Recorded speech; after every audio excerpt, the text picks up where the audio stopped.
안녕하십니까. 사회보험TV 김용화입니다.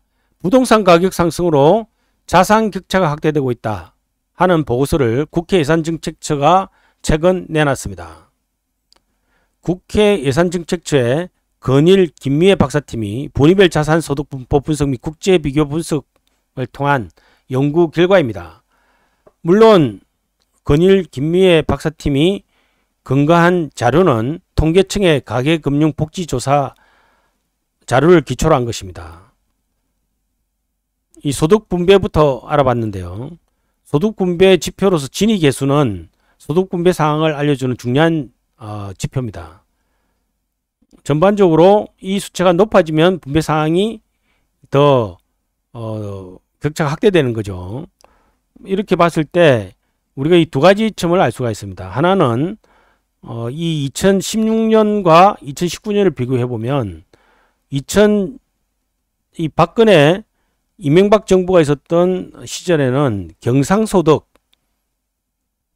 분배 사항도 개선되고 처분 가능 소득의 분배 사항도 더 개선된 데 비해서 문재인 정부 들어와서는 시장의 경상소득의 분배 지표는 오히려 미수하게 나빠졌습니다.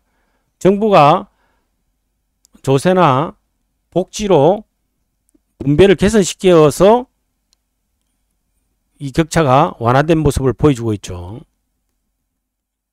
5분위 비율은 하위 20% 소득 대비 상위 20% 소득의 배율을 이야기하는데 11.56배라는 것은 하위 20% 소득에 비해서 상위 20% 소득이 11.56배 높다는 거죠. 경상소득으로는 11.56배, 반면에 처분 가능성은 6.25배로 차이가 나죠. 소득 분배하고 난 다음과 전에 주로 이제 조세에 의해서 상당한 격차를 완화시키고 있는 모습들을 보여주고 있습니다. 이것도 마찬가지입니다. 시장 소득, 경상소득 자체로는 오히려 이명박 박근혜 정부 때는 시장소득, 경상소득 자체가 5분위 비율이 낮아졌습니다. 그리고 그 분배 처분 가능성도 같이 낮아졌죠. 반면에 그 문재인 정부 들어와서는 경상소득의 분배 사항이 5분위 비율이 더 높아졌어요. 10.88배에서 11.56배로. 최저임금에 의해서 효과가 나타나야 될 부분이 이 숫자인데 오히려 더 악화됐어요. 잘못된 거죠. 반면에 이제 그 외 복지라든지 세금 부과로 분배 격차가 완화된 모습을 보여주고 있습니다. 상대적 빈곤율, 중위소득 50% 미만 소득자의 비율이죠. 경상소득 기준으로 20.8%, 오히려 2016년에 비해서 1%포인트 높아졌죠. 근데 소득 재분배를 하고 난 다음에서야 17.6%에서 16.3%로 낮아진 것입니다.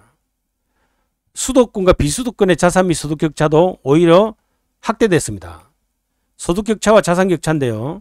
소득 격차 측면에서 봤을 때 2016년에는 수도권이 비수도권보다 1.42배, 자산 격차는 더 1.42배였죠. 그런데 1.6배로 자산 격차가 높아졌습니다. 반면에 소득 격차는 뭐 큰 차이가 없습니다. 2016년에 1.17배에서 1.20배, 약간 더 높아진 거죠. 이는 자산 격차가 더 밀접하게 이렇게 크게 높아진 이유는 바로 주택 매매 가격 지수의 변동 차이 때문입니다. 2014년까지는 비수도권의 주택 매매 가격 지수 상승률이 더 높았죠.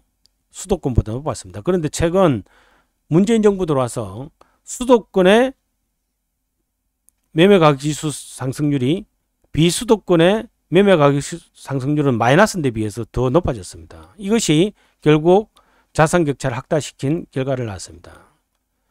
연령대별로 보면은 결국은 이 자산 격차를 확대시킨 모습이 여기서부터 잘 나타나는데요. 2011년과 19년으로 비교했을 때 순자산으로 보면은 30대 미만은 오히려 줄어들었어요. 다른 30대, 40대, 50대는 다 늘어났죠. 늘어난 데 비해서 20대, 30세 미만인의 순자산이고는 오히려 감소됐습니다. 물론 자산 자체는 늘어났습니다만 부채도 같이 늘어가지고 결국 순자산은 더 줄어들었다. 굉장히 충격적인 숫자입니다.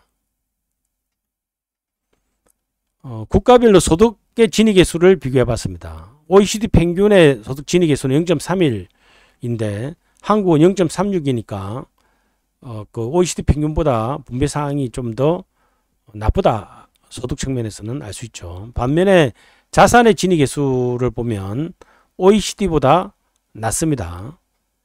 물론 이제 최근에 이제 이 자산 가격 격차가 더 확대됐기 때문에 우리나라 이쪽으로 이동했겠죠. OECD 평균에 더 가까워졌다. 분배상이 나빠진 것으로 볼 수가 있습니다.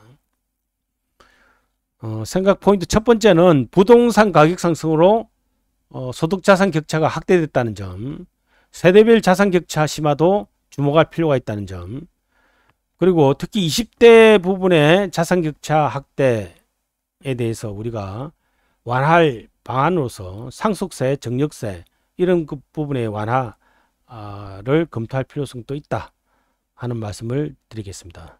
사회보험TV였습니다. 감사합니다.